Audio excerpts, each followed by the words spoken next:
मैं इतना ज़्यादा पढ़ा लिखा नहीं हूँ, मगर मैं कहना चाहूँगा कि इंसान को एक औरत ही समाज में लेके आती है। पहला शब्द बोलना एक औरत सिखाती है, पहला कदम रखना एक औरत सिखाती है, एक इंसान को एक्चुअली जेंटलमैन एक औरत बनाती है। तो हम सबका फ़र्ज है, अगर वो औरत, वो माँ, वो बहन अगर एजुकेटेड होगी, सभ्य होगी, तो हमारा समाज, हमारा देश कहाँ से कहाँ पहुँच जाएगा। तो प्लीज़ आप अपनी बेटी को पढ़ाइए। We are a country that is growing and we want to touch the greatest heights. We all know that. And we've come a long way. I'm not going to sit over here and say bad things about my country. I love my country. But there is a certain harsh truth about our country which we have to face. And the fact is that we are here standing together wanting to make a change. And I think that's a big deal in any way. All I want to say is I'm Alia Bhatt and I'm Girl Rising. Basically, I am one of the voices out of the 9 girls that we see in the story today. Media Awaz, I've given my voice for a girl named Yasmin.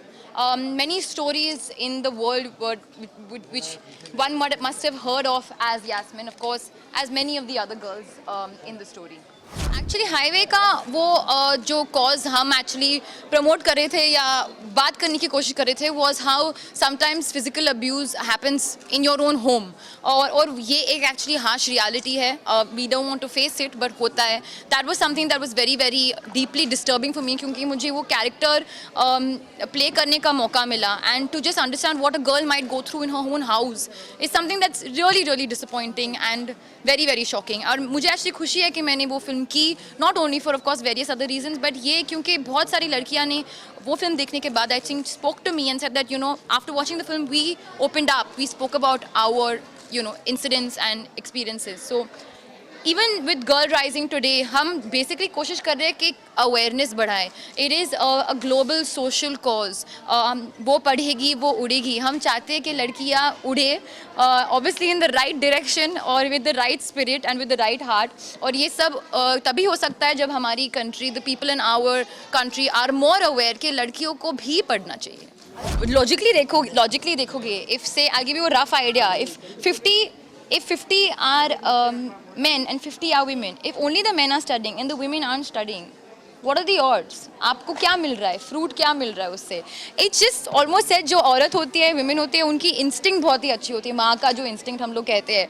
So imagine if a woman works so much on her instinct, her capability of tolerance is so much, आप अपना future कितना और bright कर सकते हो और कितना और ब्यूटीफुल कर सकते हो if you are just educated. अपने फैमिली के लिए, okay, even if you don't do a job, family को भी ठीक से, मतलब to secure and protect your family and nurture your family, there has to be a basic amount of education. Otherwise which way do you go, पता नहीं चलता है. That's why promoting education is one thing of course in our country, but promoting girl education also is very very important. एक महान कवित्री है कमला भसीन, और उनके ये खूबसूरत शब्द शायद तुम्हारे लिए ही लिखे गए. पढ़ने की मुझे मनाही है, सो पढ़ना है. मुझ में भी तरुणाई है, सो पढ़ना है. सपनों ने ली अंगड़ाई है, सो पढ़ना है. कुछ करने की मन में आई है, सो पढ़ना है. क्योंकि मैं लड़की हूं, मुझे पढ़ना है.